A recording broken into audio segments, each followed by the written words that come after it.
get you out of my mind. It's like I feel it for the first time. Been thinking about you all night.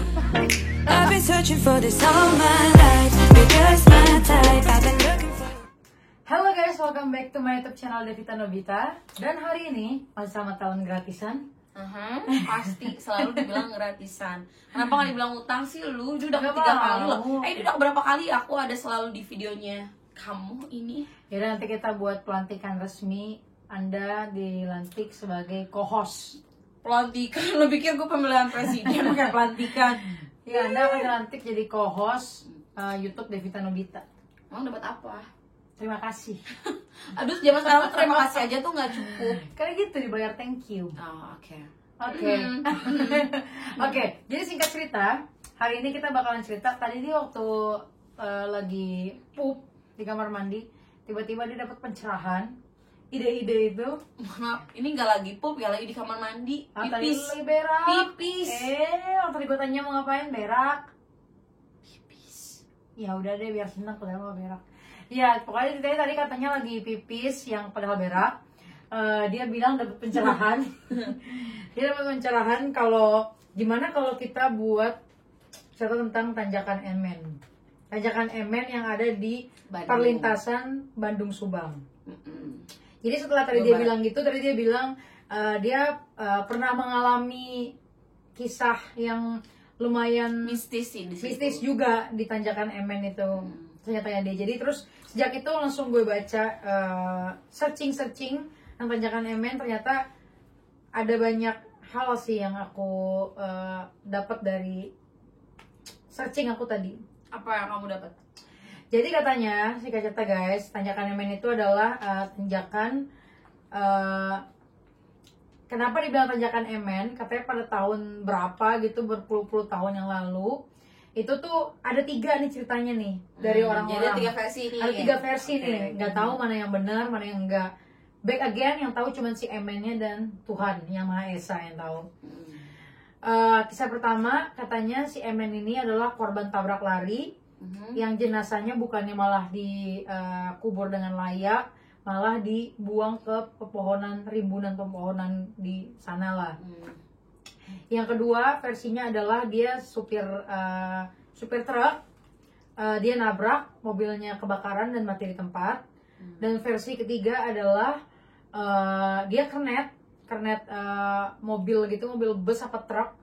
Terus akhirnya mobilnya mogok, dia pengen bantuin dorong, dia udah disekat pakai batu. Tapi sayangnya batunya kayak gerak gitu, akhirnya dia ketabrak dan kelindes mobilnya, mati di tempat. Jadi di antara 3 versi itu aku nggak tahu mana yang benar. Terus apa lagi yang aku baca ya? Itu sih paling. Kalau menurut kamu gimana? Ya kalau menurut aku, karena sebenarnya tuh tanjakan Emen tuh udah terkenal dari zaman dulu aku masih SMA ya. Karena dulu tuh setiap ada retreat apa ya kalau bilang tuh, kalau zaman SMA tuh kayak suka Study tour itu pasti diajak ke daerah tinggi gitu, karena kan kebetulan Bandung itu daerah itu kan rendah di bawah. Jadi kalau kita kayak mau main tuh pasti ke daerah tinggi, entah ke Lembang, entah Kebun Perahu, atau Subang, atau ya kayak misalnya banyak kalian tahu lah ya, kayak Sari Ater itu juga kan daerah-daerah tinggi.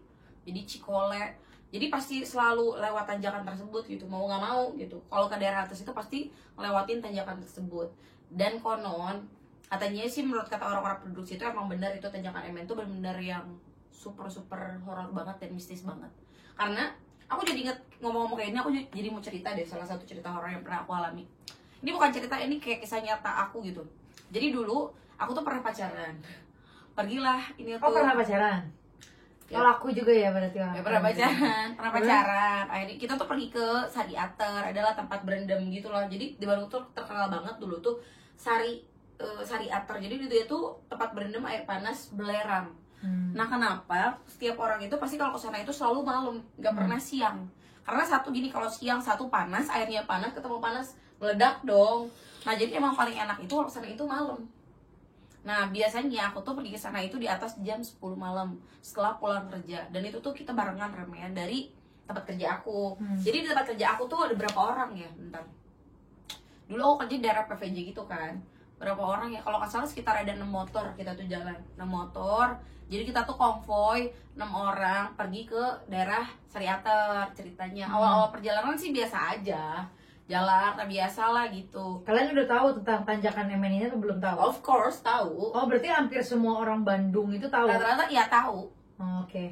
Jadi ya pikir ya udahlah tuh banyak orang gitu kan, terus udah mulai rame gitu, nggak semistis yang dulu banget gitu pikirnya kan. Lagian konvoy 6 orang banyak kan, gak mungkin ada something lah. Ya udah pergi jalan tuh sampai tanjakan MN ya biasa aja, nggak ada sesuatu pun yang terlihat kayak mencurigakan, aneh ataupun apapun, nggak ada. Nah, yang bikin deg-degan dan seru itu sebenarnya setelah kita pulang selesai. Jadi aku tuh nyampe dari PVJ ke daerah Sariater itu sekitar sejaman ya. Ya nyampe sekitar setengah 12-an, berendam makan Indomie bla bla. Pulang-pulang setengah 4 apa jam 3 gitu. Itu udah beres-beres segala. Nah, biasa kalau pas pulang itu kan udah embun, gelap, dingin. Jadi rata-rata orang tuh kalau misalnya udah habis berendam naik dari kolam aja tuh udah kedinginan banget kan. Jadi hawanya tuh pengen buru-buru cepat pulang. Nah, karena kita waktu itu tuh kayak kurang koordinasi gitu, kurang kompromi gitu loh. Ya udah pulang. Nggak mikir nih, ternyata ada orang. Kita tuh yang ketinggalan. Ya orangnya itu gue. Ceritanya kenapa gue selalu sial. Terus? Enggak, jadi ceritanya gini. Jadi aku sama si Adit lah, ada sebutin lah ya nama teman aku lah, si Adit ini gitu. Dia bawa motor sama aku. Jadi aku digoncengin gitu kan. Ayo. Pertama jalan sih emang kita barengan. Cuman karena lama-lama itu karena kabut, pagi banget kan itu ya, udah mau ke subuh, kabut, gelap, gak kelihatan orang-orang tuh. Jadi udah pakai lampu kuning juga tetap gak kelihatan gitu, karena jauh gitu posisinya. Lucunya lagi, ceritanya gini, aku juga tuh nggak kalau itu tuh ditanyakan MN ceritanya. Ya udah jalan-jalan, jadi dari atas ke bawah itu sekitar 15 menit apa 20 menit lah sampai nyampe di tanjakan MN ini tuh. Pergi sampai di bawah, ada orang manggilnya lucu banget lagi. Suaranya tuh kayak si Inong yang manggil. Jadi ada teman aku namanya Inong. Kayak nak gitu kan. Terus gue bilang, "Didit, bentar. Kayaknya si Inong masih di belakang." Nah, nggak tahu nih posisi pinggir-pinggir itu tanjakan MN, nggak tahu, berhenti kita. Akhirnya, oh ya udah tungguin weh, kata dia tuh, kata orang Solo tuh, kata temen aku si Adit tuh, ya udah tungguin aja. Tapi kenapa katanya nggak lewat-lewat? Iya ya, nggak lewat nih ceritanya. Ayo udah jalan pelan-pelan. Udah kita tuh jalan. Emang kebetulan tanjakan MN itu tuh pas posisinya tuh kiri kanannya tuh ada kali gitu yang. Jadi kiri kanannya kali, atasnya tanjakan, bawahnya turunan. Dan itu tuh emang jarang kelihatan kalau orang dari atas apa dari bawah tuh nggak kelihatan karena emang blind spot ya. Blind spot banget. Terus lagian juga di situ mobilnya biasanya kencang-kencang banget, bener-bener kencang pisan itu mah. Udah nih, akhirnya tapi kataku grupnya lain kemana ya, pada nggak ada. Ya udah pelan-pelan. Jadi sengaja kita jalan pelanin gitu. Tapi yang dibilang tanjakan MN itu karena panjang. Jadi searah jalan itu tuh dibilangnya tanjakan MN karena panjang. Habis itu ya udah pelan-pelan aja. Sebenarnya seharusnya logikanya nggak usah pelan-pelan. Orang gelap juga nggak kelihatan, nggak tahu gitu. Cuman aku tuh berinisiatif, ya udah pelan-pelan aja dit bawahnya. Aku bilang nggak usah cepet-cepet, biar yang lain juga kayak di belakang kelihatan. Takutnya kayak tinggal-tinggalan, kasihan ada yang nggak tahu jalan atau apa kan. Ya udah kita tuh pelan-pelan. Sepanjang perjalanan ini nungguin. Lo katanya tadi panggil si Inong, tapi mana katanya kok kayak nggak nyamper. Padahal ini udah jalan yang benar-benar pelan gitu, benar-benar pelan banget pakai motor tuh. Kayaknya mah nggak nyampe 30, kayaknya cuma di 20-an, pelan banget. Terus iya ya udah aja didiemin. Nggak lama ya udah tuh minggir we dulu. Aku tuh masih penasaran mah, minggir aja dulu, nggak usah dilanjutin dulu, pelan-pelan aja. Ya udah sok katanya sambil ngebakar rokok. Nggak ini di tanjakan MN tuh, dia tuh masih nggak rokok aja. Ya udahlah sebat ya udah berhenti akhirnya karena nunggu. Okay. Takutnya tuh kayak yang satu duluan, yang satu belakangan. Jadi tinggal kalian berdua doang. Iya. Oke, terus singkat cerita, udah nih kita tuh lagi sebat, bercanda nih sebat. Aku bilang gini, kayaknya mah ini mah orang mah pada check in. Jadi kan kalau di atas itu suka ada villa-villa tuh yang harganya 50.000, 75, 100. Sekarang kayaknya. Ya kayak gitu yang ada villa-villa gitu kan. Gue bilang, kayak jadi mama orang pada villa kali, gue gituin. Masa nggak ada yang turun dari tadi. Oh ya udah weh, hayu pulang, kata Desa teh gitu. Kata dia tuh ya udah pulang. Cus aja aku tanya jalan. Udah set jalan, naik lagi motor kan. Udah habis buang puntung rokok udah heup ceritanya teh. Udah buang puntung rokok naik lagi motor. Gak lama pas ini si motor tuh ngebrek-bek. Apa ya bahasa Indonesia teh, kayak bek-bek, tau gak kalau motor udah mau mati bunyinya kan bek gitu. Terus gue bilang jangan sampai di motor habis bensin, gue bilang gitu. Enggak lah, gila, gue mah gak mungkin sampai mau pergi jauh ngisi bensin, dia bilang gitu. Oh ya udah, tapi kalau motor tuh lama-lama tuh bunyi tetap aneh, jadi ngebrek-bek kayak ada airnya. Gue bilang gini, gara-gara lu nih katanya gue bonceng lu sial, kata si Adit, gue bonceng lu sial. Nah gue bilang jangan bicara di tempat kayak gini, aku bilang sama dia gitu. Emang dia juga orangnya emang agak sembrono si Adit itu. Jangan bicara di tempat kayak gini, udah serem, bisa ada si Emen. Plus gue ngomong gitu karena aku mikirnya tuh aku bukan dari daerah itu gitu, ngerti gak sih? Kan malam nih, nggak ngeh gitu, karena udah kabut, udah gelap. Lu mah suka sompral nak, cina kalau ngomong gitu. Ya iya, maksud gue tuh ini kan udah pagi, gue bilang ini mau gimana kalau mati. Tapi motor emang masih tetap jalan ya ceritanya. Nah, tapi pelan karena ngebrek-bek. Ngebrek-bek. Yang awalnya tuh sengaja bawa motornya pelan gara-gara nungguin orang, akhirnya pelan, tapi pelan lagi karena motornya ngebrek-bek ini tuh. Jadi bek gitu. Pas mau nanjak itu mah ya, kan gak naik. Kalau motor ngebrek-bek mau nanjak tuh kan gak naik nih pasti tanjakan emetnya. Jika nama kata aku tuh gini, kayaknya ini dari tanjakan emet. Dari udah apa kalau bahasa Indonesia lah aja, kayak berserah aja sama yang Maha Kuasa, gak akan ada apa-apa.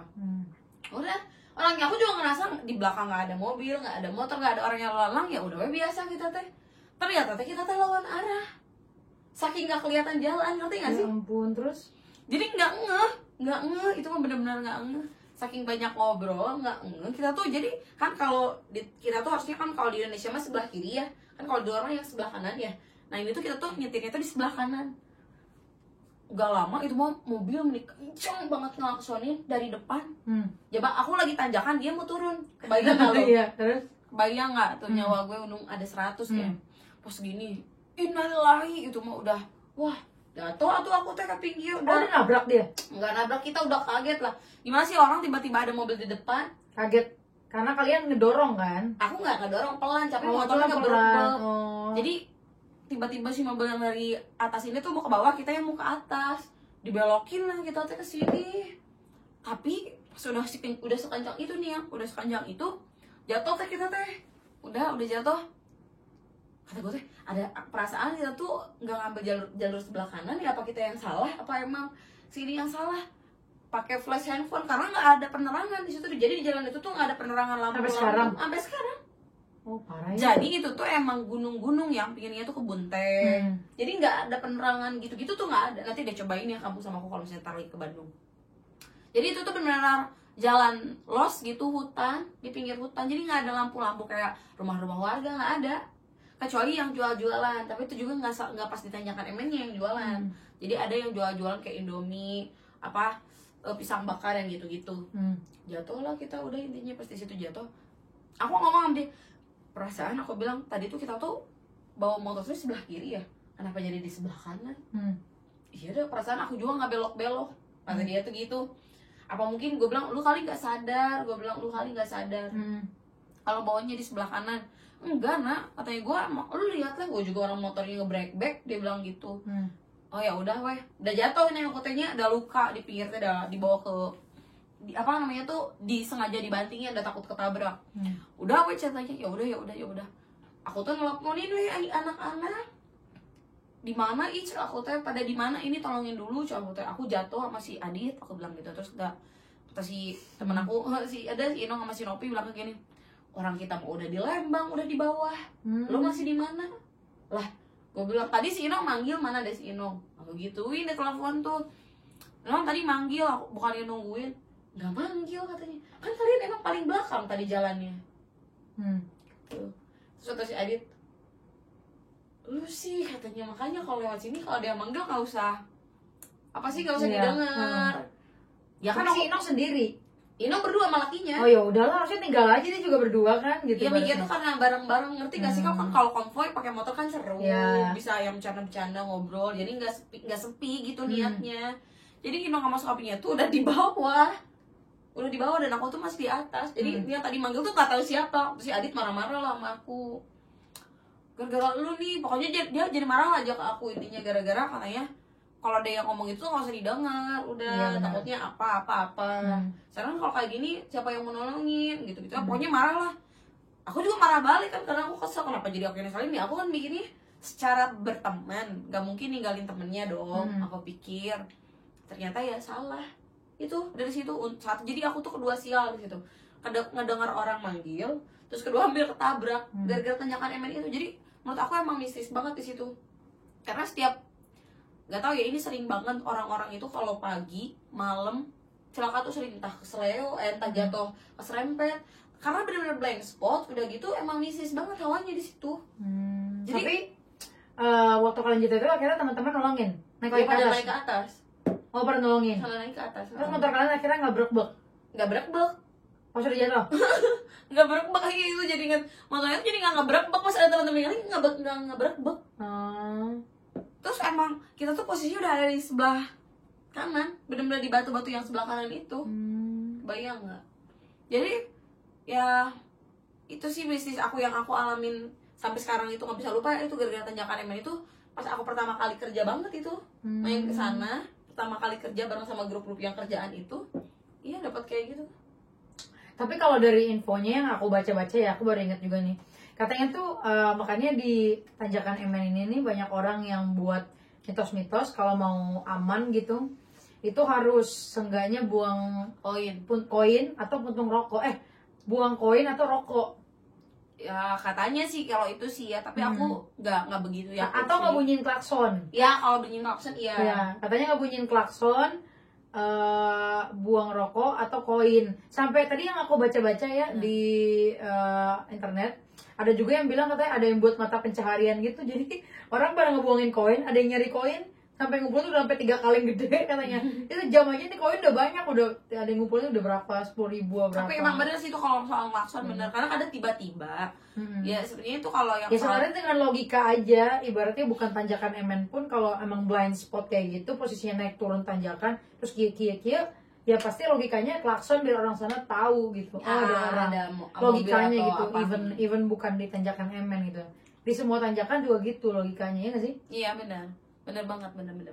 Cuman ya yang tanjakan itu tuh emang karena posisinya setiap orang kecelakaan tuh pas di posisi yang si MN itu ya. Jadi sampai nanti tuh ada pokoknya tuh kayak orang tuh suka ada sesajen di pinggir, nanti aja deh kalau ini lewat deh kalau pas kita kesana. Kalau tadi yang aku lihat sih ada tulisannya gitu, tanjakan MN berbahaya, terus ada dipasang kayak tugu gitu kan, tugu kayak mobil yang hancur. Iya benar, kayak pokoknya apalah, pokoknya jangan seperti ini, kayak gini. Nah itu karena ini beneran sih ceritanya, bukan yang ngada-ngada, itu beneran. Karena ya nanti aja deh cobain deh kalian kalau misalnya yang penasaran bikin tanjakan MN, coba deh main ke Bandung ke arah atas. Pokoknya kalau kalian mau ke Sari Ater, ke Cikole. Kalau di Maps ada nggak sih tanjakan MN? Ada. Di Maps ada. Jadi Ciater, Cikole, Subang pasti kalian bakal lewatin tanjakan tersebut. Itu pasti. Karena ke atas itu cuma lewat situ. Nggak ada tempat lain lagi yang bisa naik ke atas, nggak lewat situ, nggak ada. Jadi cuma lewat itu aja. Satu-satunya jalan itu doang. Oh, tadi kamu sempat cerita sebelum kamera ini on, katanya kalau misalkan di sana kalau setelah jam 6 makanya orang-orang nggak berani naik, gimana? Oh iya, karena biasanya tuh kalau jam 6 naik gini, satu embun itu kan bawah banget, bener-bener sebelum jam 6 aja embunnya tuh udah turun, jadi gelap gitu, nggak kelihatan. Terus kadang-kadang itu waktu itu ya, kalau sekarang kan jalannya udah bagus. Kalau waktu itu tuh masih yang bebatuan yang kerikil-kerikil kecil, tahu nggak sih? Bahaya dong berarti. Jadi karena licin truk. Bayang gitu. Jatuh kalau naik motor terus kegesek itu sakitnya gila-gilaan. Bayang kan. Terus udah gitu udah pinggirnya, mending kalau misalnya kita nanjak jatuhnya gini. Kalau yang turun bawahnya jurang. Iya. Itu kan lebih bahaya. Menurut aku sih sekarang kalau sama aku dilogikain sih lebih ke oh iya sih mungkin dulu. Tapi kalau sekarang sih emang udah bagus jalannya, udah bener bagus dan udah lebar banget. Kalau waktu aku tuh jalannya bener-bener satu mobil sebelah kiri, satu mobil sebelah kanan. Kalau sekarang udah 2. Udah 2. Kayaknya udah 3 deh. Emang dilebarin lagi? Udah dilebarin banget. Jadi sekarang udah gede banget jalannya, udah nggak kecil lagi. Oh gitu. Itu zaman aku pas waktu kejadian itu, karena itu belum dilebarin dan masih licin. Bayang kan? Ini for your information ya guys ya. Jadi Bion ini talent gratisan gue itu tuh Itu tuh dari awal juga udah disebut. iya, itu tuh apa namanya, orang penduduk asli Bandung. Dari lahir emang tinggal di Bandung, lahir di Bandung dan tinggal di Bandung. Besar di Bandung juga. Besar di Bandung. Lalu dia merantau Di Jakarta. di Jakarta ini untuk Terus aku pernah merantau juga di Eropa. ih, kebalik itu gue, Bunda. Kan kita kenal di Eropa. Ih, gila-gila. Lo gak mau banget ih. Ya oke, nanti kita kesana ya. Doain mudah-mudahan Devita dan calon gratisan goes to Eropa.